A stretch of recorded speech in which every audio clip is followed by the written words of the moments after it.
आपका हमारे channel the light में स्वागत है।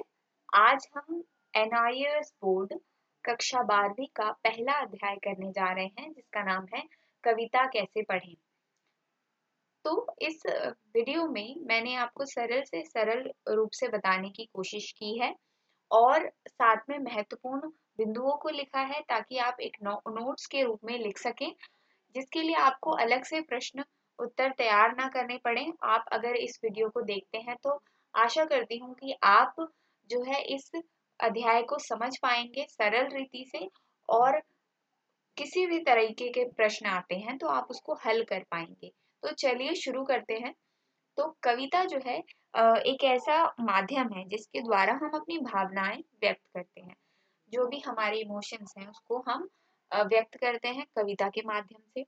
और कविता में एक ऐसी बात होती है जो पाठक को यानी पढ़ने वाले और सुनने वालों के मन को छू जाती है। तो ये कविता है, इसके बारे में और भी हम जानेंगे अभी वीडियो में। तो कविता में जो है भावों की प्रधानता होती है, यानी भाव होते हैं उसमें। पर जो गद्य होता है यानी पैराग्राफ में जो लिखा होता है उसे हम गद्य कहते हैं।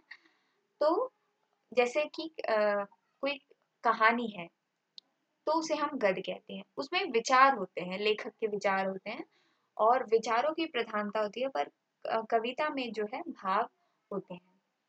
तो अब हम देखेंगे कि कविता का स्वरूप क्या होता है, यानी कविता क्या चीज होती है, उसके बारे में जानते हैं। तो सबसे पहले हम जानेंगे कि जो कविता है साहित्य की सबसे प्राचीन विधा है। यानी कि जितने भी हमारे भारत के भारतीय ग्रंथ हैं, वेद पुराण रामायण, उसमें सबसे पहले काव्य में लिखा जाना शुरू हुआ।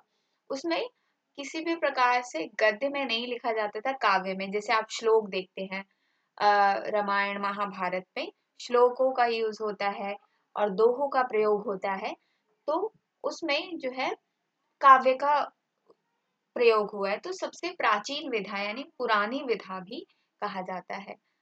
प्राचीन संस्कृत ग्रंथों में कहा गया है कि शब्दार्थों सहितो काव्यम, मतलब शब्द को अच्छे रीति से प्रस्तुत करना, शब्द को सुंदर रीति से प्रस्तुत करना ही जो है काव्य है। ठीक। और काव्य में हमने जाना कि काव्य में भाव तत्व की प्रधानता होती है, यानी कविता में भाव होते हैं, इमोशंस होते हैं। जबकि और कल्पना का मिश्रण होता है। यानी जब भी हम कोई कविता पढ़ते हैं तो उसमें क्या होता है कि दो चिड़िया आपस में बात कर रही हैं क्या, या फिर कोई निर्जीव चीजें बात कर रही हैं। तो पर हम उसको जब भी हम उन कविताओं को पढ़ते हैं तो हमें एकदम वास्तविक लगती है, रियलिस्टिक लगती हैं वो चीजें, और हम उसे कनेक्ट कर पाते हैं और हमें ऐसा लगता है सच में चिड़िया बात कर रही हैं। और हम उनके बारे में अगर वो उड़ना चाहती हैं तो हम भी उस चीज को महसूस करते हैं कि हाँ चिड़िया उड़ना चाहती हैं।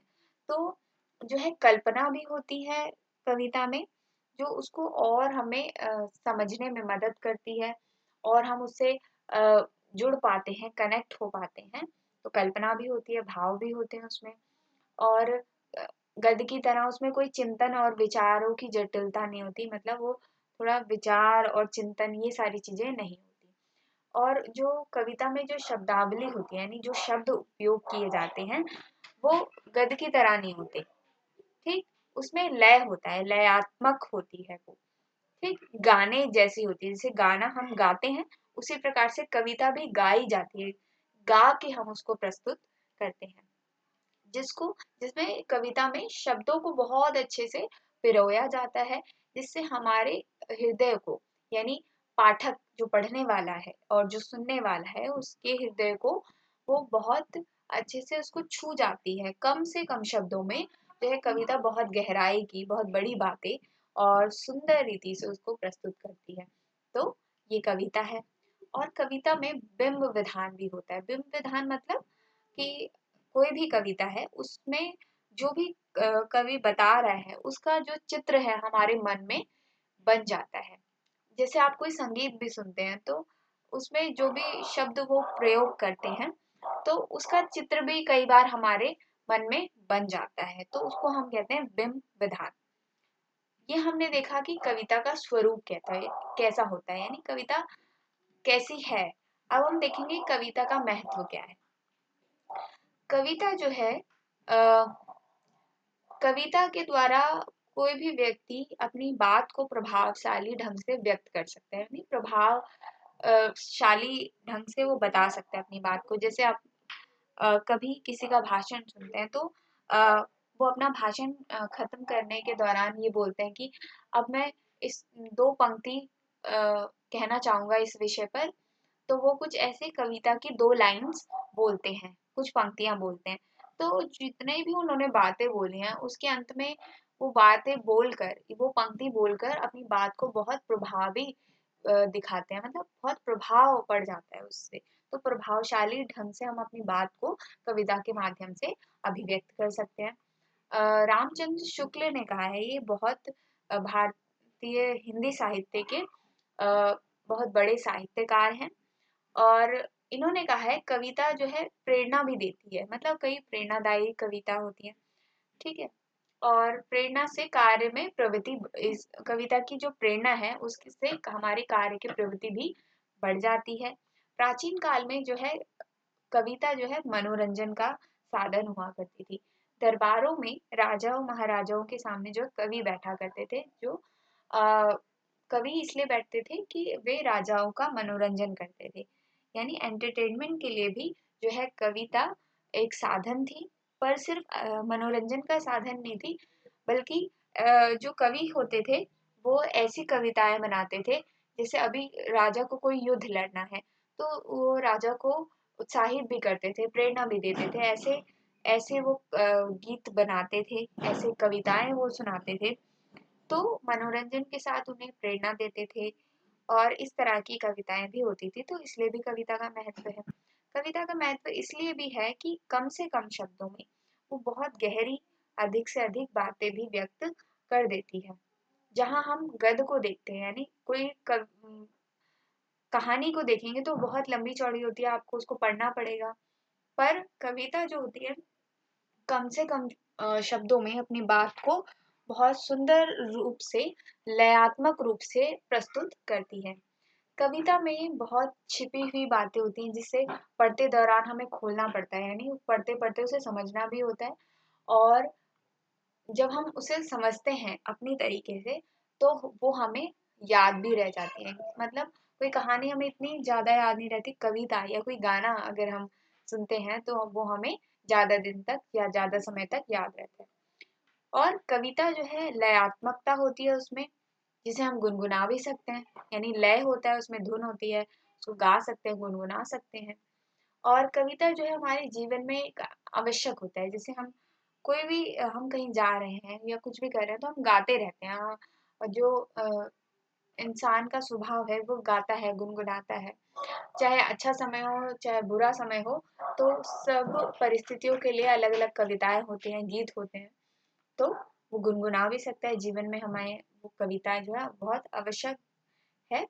और कविता सिर्फ अखबारों या किताबों में नहीं होती, इसे गजल, गीत और शेर, फिल्मी धुन, इन सबको भी हम कविता कहते हैं। अब हम देखेंगे ये कविता के अवयव, यानी कविता किन चीजों से मिलकर बनी है। कविता के एलिमेंट्स यानी उसके तत्व क्या है, जिनसे मिलकर कविता कोई बनती है। तो कविता दो इसके एलिमेंट्स हैं। एक पहला है भाव पक्ष और दूसरा है कला पक्ष। भाव पक्ष मतलब उस कविता में क्या भाव है, कवि का क्या विचार है, वो क्या संदेश देना चाह रहे हैं, और उसकी विचार दृष्टि क्या है, उसे हम कहेंगे भाव पक्ष। दूसरा है कला पक्ष, यानी किन चीजों से मिलकर कविता तैयार हुई है, किन मुहावरों, छंदों, अलंकारों का प्रयोग हुआ है जिसके द्वारा कविता बनी है। तो दो रूप है, इसके अंदर भी और चीजें हैं। जैसे भाव पक्ष में कथ्य, कल्पना, विचार, दृष्टि, रस। कला पक्ष में अगर हम देखेंगे छंद, अलंकार, रीति, गुण, भाषा, बिंब और प्रतीक। कला पक्ष को हम शिल्प, सौंदर्य भी कहते हैं और भाव पक्ष को हम विचार पक्ष भी कहते हैं। वैसे तो काव्य में जो है 6 अवयव बताए गए हैं, पर आज के समय में इन अवयवों का, यानी जो कला पक्ष की अवयव हैं यानी एलिमेंट्स हैं, तत्व हैं, इनका ज़्यादा यूज़ नहीं होता, प्रयोग नहीं होता है। पर ज़्यादा जो है कविता में ये बात मायने रखती है कि कविता कहना क्या चाह रहा है, कवि कहना क्या चाह रहा है और उसका संदेश क्या है। पुरानी अगर आप जो है कविताएं देखेंगे, जैसे दोहा है, एक प्रकार से होता है दोहा, जैसे 2 लाइन में होता है। तो और अन्य जो है कवियों के आप देखेंगे अलग-अलग प्रकार से लिखा होता है। जैसे अगर आप देखते हैं अ, तुलसीदास को अगर हम देखते हैं तो तुलसीदास जी ने भारत का भातृ प्रेम जो लिखा है उसमें बहुत सारी लाइंस में लिखा है। एक अलग-अलग तरीके से जो है काव्य लिखे जाते थे, उसमें अलग तरीके का कला पक्ष होता था, शिल्प सौंदर्य होता था, अलंकार, छंद ये सब उपयोग होता था।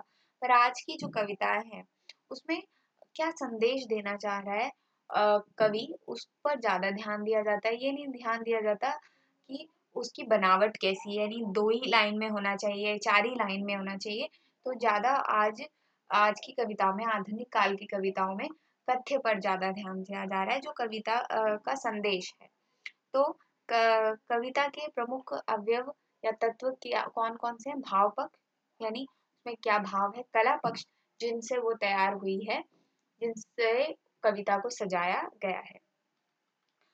अब हम देखते हैं इसके बारे में, हम विस्तार से देखेंगे भाव पक्ष और कला पक्ष के बारे में। तो भाव पक्ष वो होते हैं जिसमें अ, कवि का जो है चिंतन, उसकी सोच, उसका संदेश छुपा होता है, उसे हम भाव पक्ष कहते हैं। भाव पक्ष 3 या 4 रूप में होता है, इसमें कथ्य, रस और विचार दृष्टि और साथ में कल्पना भी आता है।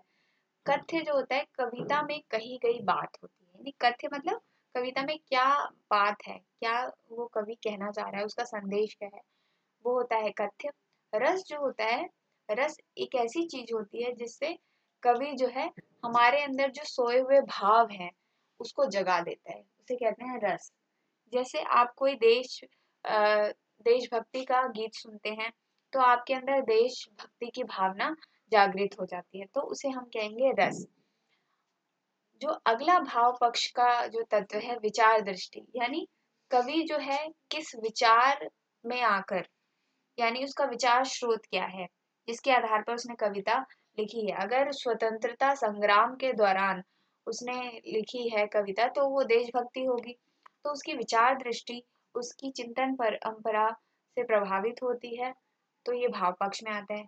चौथी बात है कि कविता में जो है कल्पना भी होती है। कई बार आपने कई कविताएं पढ़ी होंगी जिसमें 2 चिड़िया आपस में बात कर रही है, निर्जीव चीजें बात कर रही हैं, पेड़ पौधे आपस में बात कर रहे हैं, तो हम उससे जो है जुड़ जाते हैं और हमें सच में लगता है कि 2 चिड़िया उड़ना चाहती हैं, पंख फैलाकर उड़ना चाहती हैं, तो इस सारी बातों से हम जुड़ना चाहते हैं, उससे जुड़ जाते हैं एकदम।